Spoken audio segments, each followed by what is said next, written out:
Guys, so ഇന്നത്തെ video എന്ന് പറയുന്നത് ഒരു പ്രൊഡക്റ്റീവ് സ്റ്റഡി വ്ളോഗൊന്നുമല്ല, ഒരു ഔട്ടിംഗ് വ്ളോഗാണ്. സോ നമ്മുടെ ഔട്ട്ഫിറ്റ് എന്ന് പറയുന്നത് ഇതാണ്.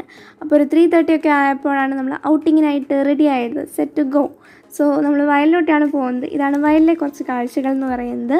അപ്പോൾ നമ്മൾ നേരെ പോകുന്നത് ക്രോസ് വേർഡിലേക്കാണ്. നിങ്ങൾക്ക് ക്രോസ് വേർഡിലെ ബുക്സും കാര്യങ്ങളൊക്കെ ഇഷ്ടമാണോ എന്നുള്ളതൊക്കെ പറയുക. അതായത് ഇതുവരെ പോയിട്ടില്ലെങ്കിൽ ഒന്ന് പോയി നോക്കേണ്ട സ്ഥലമാണ്. എനിക്ക് ഭയങ്കര ഇഷ്ടമാണ് അവിടുത്തെ ബുക്സും ആംബിയൻസും ഒക്കെ. നമ്മുടെ മൈൻഡ് കുറച്ച് കാമാക്കുന്ന സ്ഥലമാണ് ഈ ലൈബ്രറി, ഇങ്ങനെയുള്ള ബുക്സിൻ്റെ സ്റ്റോൾസ്, ഷോപ്സ്, അങ്ങനെയുള്ള കാര്യങ്ങളൊക്കെ. പൊതുവെ എൻ്റെ ഇതിൽ എനിക്കിഷ്ടമുള്ളൊരു ഫേവറേറ്റ് പ്ലേസാണ്. നിങ്ങൾക്ക് അങ്ങനെ ഒരു കംഫർട്ട് പ്ലേസ് ഉണ്ടാവില്ലേ, അത് ഏതാണെന്നുള്ള കമൻറ്റായിട്ട് പറയാം.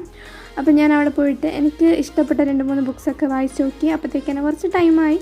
അപ്പോൾ നമ്മൾ കുറച്ച് വെജിറ്റബിൾസും കാര്യങ്ങളൊക്കെ വാങ്ങാനുണ്ടായിരുന്നു. അപ്പോൾ നമ്മൾ താഴെ നെസ്റ്റോയിൽ വന്നിട്ട് വെജിറ്റബിൾസൊക്കെ കുറച്ച് വാങ്ങി, ആവശ്യമുള്ളതൊക്കെ വാങ്ങി. പിന്നെ അങ്ങനെ കുറച്ച് നേരം ടൈം സ്പെൻഡ് ചെയ്തു. സോ നിങ്ങളിങ്ങനെ ഇടയ്ക്കിടെ ഒന്ന് ഫ്രീ ആയിട്ട്, അതായത് നമുക്ക് വേണ്ടി നമ്മൾ കുറച്ച് ടൈം മാറ്റി വെക്കണം. അതായത് ഇങ്ങനെ എന്തെങ്കിലും നമുക്കിഷ്ടമുള്ള കാര്യങ്ങൾ ചെയ്യാൻ വേണ്ടിയിട്ട്. അതായത് ചിലവരുടെ മൂഡ്, മൈൻഡ് സെറ്റൊക്കെ ഇടയ്ക്ക് നമ്മളൊന്ന് റീസെറ്റ് ചെയ്യണം. അപ്പോൾ എന്നാൽ മാത്രമേ നമ്മളുടെ മൈൻഡും മെൻ്റൽ സ്റ്റെബിലിറ്റിയൊക്കെ ഒരു അടിപൊളിയായിട്ട് നിൽക്കുള്ളൂ. അപ്പോൾ ഇത്രയേ ഉള്ളൂ. ബൈ.